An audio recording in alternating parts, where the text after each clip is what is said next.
Ces dernières années, quand on évoque la Seconde Guerre mondiale et la Shoah, une question arrive de plus en plus pressante à mesure que les derniers et dernières témoins directs disparaissent.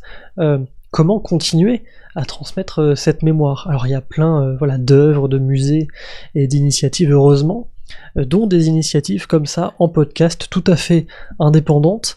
Celle-ci, c'est Florent Duplâtre qui l'a menée. Ça s'appelle Descendre du train, un podcast rapide à écouter en 3 épisodes. Entre héritage mémoriel et devoir de transmission, petite fille, petit-fils de déportés témoignent.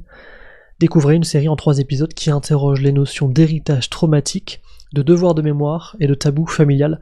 C'est une belle série, moi j'en demande plus, mais si ça reste comme ça en 3 épisodes, c'est très bien. Descendre du train, c'est très fort à écouter.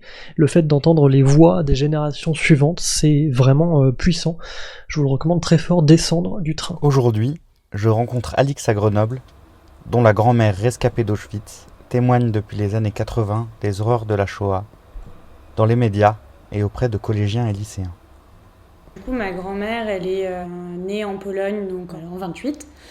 Et donc, elle est l'avant-dernière d'une fratrie de 7 enfants. Et donc, ils ont immigré en France quand elle avait 2 ans.